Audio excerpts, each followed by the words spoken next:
ایک مسئلہ یہ ہے کہ زیور کی زکوٰۃ عورت پر لازم ہے یا نہیں۔ بہت سے لوگوں کے ذہن میں یہ بات ہے کہ جس طرح کپڑے کی، جو پہننے کے لباس ہے، اس کی زکوٰۃ نہیں، استعمال کے برتنوں کی زکوٰۃ نہیں، تو ان کا خیال ہے شاید استعمال کے زیور کی بھی زکوٰۃ نہیں۔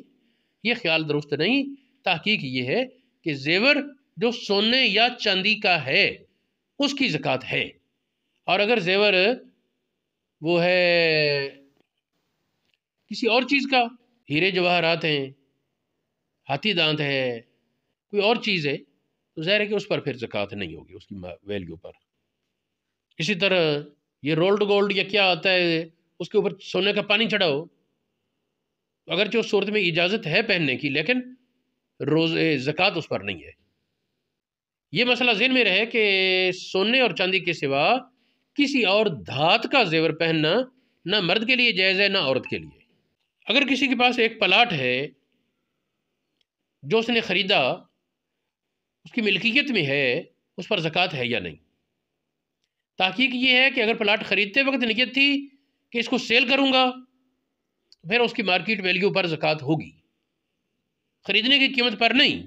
آج جو اس کی مارکیٹ ویلیو ہے اس پر زکوٰۃ ہوگی۔ اور اگر خریدتے وقت نیت یہ تھی کہ میں اس پر مکان بناؤں گا، یا یہ نیت تھی اگر کوئی سودا مناسب بنا تو بیچ دوں گا، یا ہو سکتا ہے کہ اسے رکھوں، وقت ضرورت کام آئے گا، پھر اس پر زکوٰۃ نہیں، جب تک اس کے بیچنے کی فائنل نیت اور عملی کوشش نہ کرے۔ ہاں، اس کے لیے فار سیل کا بینر لگا دے، یا اس کو فروخت کرنے والوں سے کہہ دے کہ میں نے یہ پلاٹ بیچنا ہے، سودا کراؤ، عملی کوشش شروع ہو گئی، اب اس کے پر زکوٰۃ ہوگی۔ جب باقی مال کی زکوٰۃ دے تو اس کی ویلیو پر بھی زکوٰۃ ادا کرے، لیکن اس کے بغیر نہیں۔ صدقۃ الفطر کا مستحق کون؟ ہمارے بہت سے دیہات میں یہ ہے کہ امام مسجد کو صدقۃ الفطر دیتے ہیں، اگرچہ وہ امیر کبیر ہو، تو ایسا ہرگز جائز نہیں۔ صدقۃ الفطر اسے ہی دے سکتے ہیں جس کو زکوٰۃ دے سکتے ہیں، اس کے بغیر صدقۃ الفطر دینا ہرگز درست نہیں۔ ایک یہ سوال تھا، جس کو صدقۃ الفطر دیا جائے کیا اس پر لازم ہے صدقۃ الفطر دینا؟ تو اس میں میری تحقیق میں یہ بات ہے کہ اولا اس کے لیے یہی ہے، بہتر اس کے لیے یہی ہے کہ وہ بھی دے، اگرچہ فتوے کی حد تک نہ کہہ سکیں، لیکن بہتر اور اولا اس کے لیے یہی ہے کہ وہ بھی صدقۃ الفطر ادا کرے۔ ایک یہ سوال تھا، ایام مخصوصہ میں عورت کا قرآن پاک پڑھنا، یہ بڑا سوال کیا جاتا ہے، جی حافظ ہے، جی عورت حفظ کر رہی، اگر اتنے دن نہیں پڑھے گی تو کیا ہوگا؟ تو بات یہ ہے کہ بچیوں کو بچپن میں حفظ کرا لیں، کوئی ضروری ہے بالغ ہونے کے بعد حفظ کرانا؟ ویسے بھی بچیوں کا حفظ کوئی فرض کفایہ نہیں ہے، لڑکوں کی حفظ کرنے سے فرض کفایہ ادا ہو رہا ہے۔ اور ہمارے بابا جی فقیہ اعظم، آپ تو روکتے تھے لڑکیوں کو حفظ کرانے سے، آپ فرماتے تھے کہ جوان ہونے کے بعد ذمہ داریاں جو پڑتی ہیں ان میں حفظ کو محفوظ رکھنا لڑکیوں کے لیے مشکل ہوتا ہے۔ باقی اس کے باوجود اگر حفظ کرنا ہے تو نابالغ عمر میں کر لے، باقی اگر بالغ ہونے کے بعد کوئی کرتی ہے تو پھر ان ایام میں وہ قرآن پاک کو نہ چھوئے گی نہ پڑھے گی۔ ہاں، پاس بیٹھی بچی وہ اس کے لیے ورق الٹاتی رہے، اور جو حفظ والی بچی ہے وہ اس کو دیکھتی رہے، دیکھ کر خیال میں پڑھتی رہے، زبان کو حرکت نہ دے، تو پھر جائز ہے۔ یہ مجھے نہیں پتا اس طرح حفظ کا فائدہ ہوگا یا نہیں، لیکن اس کی منزل محفوظ رکھنے کا فائدہ ہو سکتا ہے۔ ہمارے ہاں یہ ایک رواج ہے کہ رمضان پاک میں زکوٰۃ دینی ہے۔ اصل یہ ہے کہ جب مال صاحب نصاب ہوا، اس کے بعد جب سال پورا ہوا تو اس پر زکوٰۃ ہے۔ اگر رمضان شریف کے بعد سال پورا ہو رہا ہے تو پیشگی زکوٰۃ دے لے، ٹھیک ہے، اور اگر پہلے ہی سال پورا ہو چکا تو حساب اس وقت کر کے الگ کر لے مال سے، ورنہ اگر لوگوں کو، ساتھیوں کو بتایا نہیں اور بہت پہلے ہو گئی تو پھر اس کی ذمہ رہ جائے گا۔ ساتھیوں کے ذہن میں یہ رمضان میں ادا کرنی زکوٰۃ، اور اس نے ربیع الاول میں زکوٰۃ اس پر لازم بنتی ہے، تو اسے حکم ہے ابھی ادا کر، فضیلت کے لیے لیٹ نہ کر۔ باقی اگر لیٹ کرے گا تو زکوٰۃ پھر بھی ادا ہوگی، زکوٰۃ قضا نہیں ہوتی، رہتی ذمہ ہے۔ صدقۃ الفطر اس سال کتنا ہے؟ تو جن علاقوں میں گندم دستیاب ہے ہمارے پاکستان کی کرنسی میں، ان علاقوں میں 220 روپے، اور جن علاقوں میں گندم دستیاب نہیں، آٹا ملتا ہے، ان علاقوں میں 320 روپے فی کس کے حساب سے صدقۃ الفطر لازم ہے۔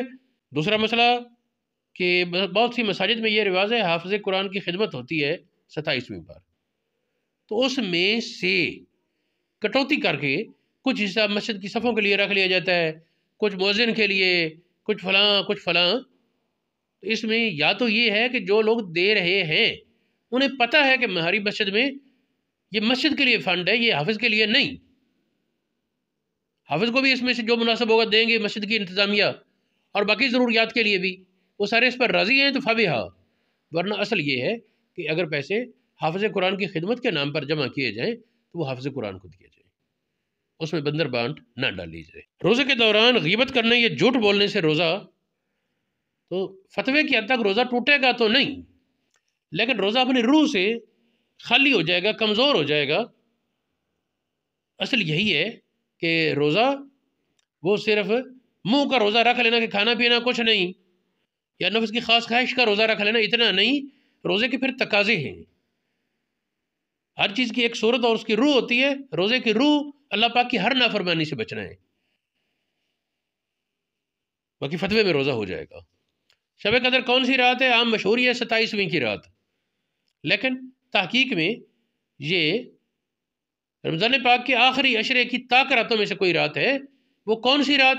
21ویں بھی ہو سکتی ہے، 23 بھی، 25 بھی، 27 بھی اور 29 بھی۔ یہاں ایک سوال یہ ہے کہ ہمارے پاکستان میں کیا کریں کہ اگر ادھر 27 مانے، اس سال تو چلو تاریخ مل گئی، لیکن اکثر تو یہ ہوتا ہے کہ ایک سال اگر سعودی عرب میں 25 ہے تو ہماری 24 ہوگی، تو ادھر کی گنیں یا ادھر کی؟ تو اس مسئلے میں یہ رؤیت ہلال کے حوالے سے میرا ایک مضمون تفصیلی ہے، کلپ 2 بلکہ مضمون میرے موجود ہیں یوٹیوب پر، وہ دیکھیں۔ میری تحقیق کے مطابق پوری ملت اسلامیہ میں کہیں بھی اگر چاند ثابت ہو گیا تو وہ پوری ملت اسلامیہ کے لیے وہ چاند ہے۔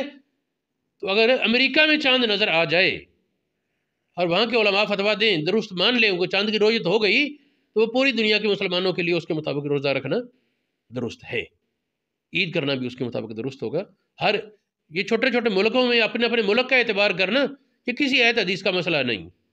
خاص طور پر جو معنی سومو لرؤیتکم وافطروا لرؤیتکم کہ ابو حنیفہ نے لیا، اس کے مطابق پوری ملت اسلامیہ کا حکم اکٹھا ہے، اور جو معنی امام شافعی یہ دوسرے لیتے ہیں اس میں علاقائی ہو سکتا ہے حساب۔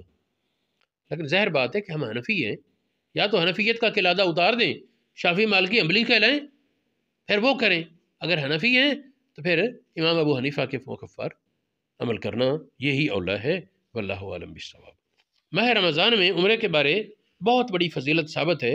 حدیث پاک نے فرمایا کہ جو ماہ رمضان میں عمرہ کرے گویا اس نے میری میت میں حج کیا، لیکن یہ گویا ہے، اس کا مطلب یہ نہیں ہے کہ وہ حج کرے ہی نہ، کیا یہ وہ نبی پاک کی میت میں حج کا ثواب ہو گیا بس؟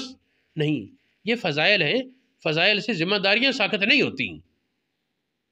جس طرح کسی کے ذمہ نمازوں کی قضائی ہے تو وہ کہے جی حرم شریف میں 5 نمازیں پڑھ لوں، ہر نماز کا ثواب لاکھ کا ہے، تو 5 نمازوں کی ایک ایک نماز کی قضائی دے لے، ایک ایک قضائی دے لے 5 کی، اور کہ عمر بھر کی قضائیاں ہو گئیں، تو ایسا ہرگز نہیں۔ بعض علماء نے اس پر اجماع امت نقل کیا ہے، باقی اس پر بھی میرا تفصیلی مضمون ہے، اللہ پاک توفیق خیر عطا فرمائے۔